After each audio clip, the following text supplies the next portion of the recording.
And this is Featured Favorites, a little web show coming out of the Henry S. Olcott Memorial Library, sponsored by the Theosophical Society in America, where I am the librarian. And I'm very happy to have a special guest today, Diana Cabigting. Welcome, Diana. Thank you, Dan. And let me just say, I have never, for Featured Favorites, and we've had great guests so far, but never before has anybody been this enthusiastic about talking about some of the books here in the library, so that's really refreshing. Diana Cabigting is always incredibly giving of her time and professional, and this is no exception. So let's get right to it. Diana's going to talk about some of her favorite books in our library. And some of my experiences here in my 32 years here living on campus, being a member of the staff. 32 years. Yes. Can you imagine? I think I'm older than some of the furniture here. No, but 32 years. So that means that we'll have a separate interview in the next month or two talking about just that. But we do today want to hear about any stories you have, etc., about the library. Well, the library, in my opinion, is a place that everyone at some point in their lifetime should come to visit. Now, I've heard everybody should try to visit the Egyptian pyramids too. Oh, I have been there also. You have been there. Yes, How would you I have. compare that experience to being at the library? Okay, well, I've got some stories that I'd like to weave for you today All right. based on some of the books, if you don't mind. And I will start with, I did visit the Great Pyramid in Giza in Egypt, and it has the King's Chamber, it has the Queen's Chamber, and at the time that I was there, they were starting to dig underneath the Sphinx, and of course, this pretty much dates me, doesn't it? At any rate, they found all kinds of interesting goodies buried under Sphinx, as well as tunnels and so forth buried under the pyramid. Well, the Olcott Library is very similar to the pyramid in Giza. It's also very similar to the Louvre, of which I've also been to. And at the time I was at the Louvre, they had just opened the underground basement. So you could see all the interesting things that were underneath the Louvre at the time that it was built. And you can actually see every brick that was built under the Louvre, and each brick had a Masonic symbol on it, which was each person that was a Mason put their mark on that brick. Well, it was very interesting to me because I am a member of the Co-Masons for 32 years now, so that was also interesting to me. At any rate, coming to the Olcott Library is very similar to being in the Louvre as well as being in the Egyptian pyramid. Let me tell you my stories. When I first came here, I was very interested in a ritual that I had seen when I went to the Hindu temple service at the international headquarters in Adyar, Madras, Chennai, India. And they do every morning a ritual called the Bharat Samaj Puja. During that Bharat Samaj Puja, there's a little prayer that is repeated on several times throughout the ritual. And that ritual had a little prayer in it called the Gayatri Mantra. I was extremely fascinated with that. So one of the first things I did when I came here as a staff member was to research about this Bharat Samaj Puja and the Gayatri Mantra. Well, having heard many stories and being interested in finding out more about the library, I came one night.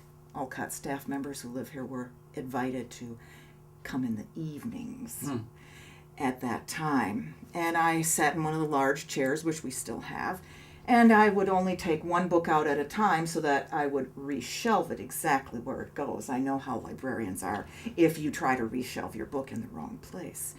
So being very diligent, I was looking up as many references as I possibly could find. And my first trip to the second floor level of the library to put back a book, I must have brushed against the stacks and a book fell out. Well, I picked it up and put it back. Found another book, went downstairs to read. Finished that, put it upstairs. I must have brushed against something again. A book fell out and I put it back. Well, this happened 3 times that I, needed to go on a diet. Book? It was the same book? Well, as it turned out, yes, it was. Wow. Well, the 3rd time I put this book back and I thought, this must be the same book and I must be brushing against the same spot.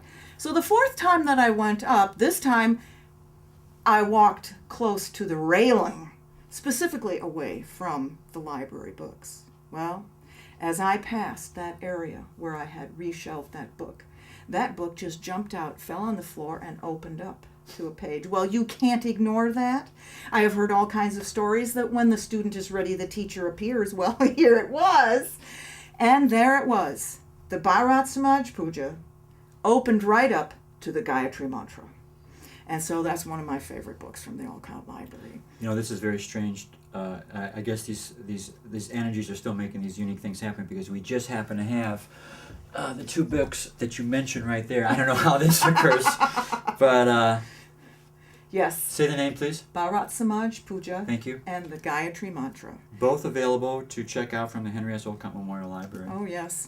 The Gayatri Mantra is something that you can chant or say by yourself every morning, evening, night. And in India, there are practices where it's done 100 times a day. And if you sing each Gayatri Mantra, if you sing it once on one level and another level, being a musician myself, I would give lectures on this and I would chant that on the different tones of the scale in the American system of the scale. And invariably, everybody in the audience would have something vibrating in one of their chakras, and different color forms come out. So when you study about the Gayatri, you're also studying about the chakras. And of course, we have lots of books on the chakras. We have Chakras by Leadbeater, and we have the energies of the chakras, and we have theories of the chakras. And of course, there's lots of books in the Henry Steele Olcott Memorial Library and Research Center that has many, many topics about chakras at any rate. So that all kind of figures in and rolls into even more things that you can study. I don't know if it's appropriate for you. I don't know how much you have to prepare. Could you give us just a little sample, not the whole, but a little bit of sample of the Gayatri? Yeah. Om Bu, Om Bhuvaha, Om Suvaha, Om Mahaha, Om Janaha, Om Satyam, Om Tat Savitu Vrainyam, Bhargo Devasya Dhimahi, Diyo Yona Prachodayat, Om Apojotirasomritam Brahma, Urbhuva Suvarom. And with that, I will leave you hanging in suspense so that you can do your own research. That is beautiful. On the Gayatri. I did feel that It's too. A That is thing. incredible. Well, the Gayatri, because it's done in Hindi and in Sanskrit, and of course at the Adyar Center there, it's done at the Hindu temple. I was interested in some of the things about Hinduism, and one of those is yoga and the science of yoga, which is also the Yoga Sutras of Patanjali, is actually the very first book that I ever read from any place. And after reading that book, there are two sutras in there, the first and the second, that to me ring positive as a summary of the book. The first one is Atha Yoga, which means now is the time for yoga. Well, now is 24/7. And the second one is Yoga Chitta Vritti Narodaha, which means yoga is the cessation of the mind. So if you want to sum it all up, the entire book can be summed up by the first two sutras. Now, and be quiet. So that book also will tell you all the different variations and descriptions of how to meditate, what is yoga in the first place, and why are we here, and how do we study it 24/7. Now, if the library was open 24/7, I'd probably live here and sleep here, because the energies in this library are to die for.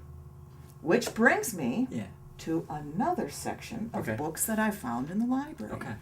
One of my co-workers had on her desk one day a book, and it sat there unmoved for about a month. And I was intrigued, and I asked her if I could borrow it. And of course, she got it here from the library. And it was called Kabbalistic Aphorisms. And there's just one-line, little sentences, one-line sentences about various possibilities in the Kabbalah and some of the different arcana in the tarot cards. But one of the things that as I was reading these one-liners, which you could every day take one line and consider it, meditate upon it, I had an interesting experience in my meditation. And I thought, that I was just, ooh la la, I got this, that nobody else had ever talked about it, or I've never seen anybody discuss it. And I realized that what I had come to was, if A is true, not A is also true. Okay? And this intrigued me no end. And I remember a Star Trek Next Generation episode where the Enterprise is in two locations at the same time and in parallel universes. And somehow they collided with one another in time and space. And so part of the crew of the A had been transported and exchanged with the crew of B. So there was the good captain with the not so hot second. And it was very interesting because their garb was different, but they were coexisting at the same time. So their objective was, how do we get our crew all back together with A and B all back together with B? So that was the whole series. But when I read this in the aphorisms, I thought, this book was printed in 1926. And here I discovered it, in the late 1980s, 90s. So obviously it wasn't something new. But then again, nothing in the universe is new. We're all recycling over and over. Yeah. But at any rate, the aphorisms of the Kabbalah was quite interesting because it just gave one-liners, just one little liners, not a whole discourse on anything. It gives you, the reader, the opportunity to muse on what it might be. But because A and not A Are both true. and exist simultaneously, this led me to wonder about symbolism, which of course as a Mason, everything is built on symbols.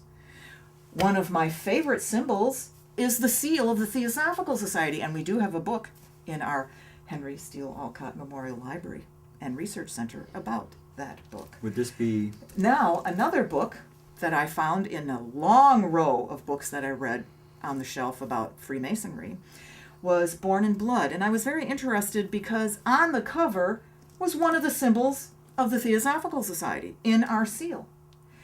And in one of the chapters, it just gave a very brief description about how this symbol came about, from the interlaced triangles to the square and compasses, which is the symbol of in Freemasonry. And the interlaced triangles is one of the great seals of King Solomon. And Masonry is built on building King Solomon's temple, which is the temple within.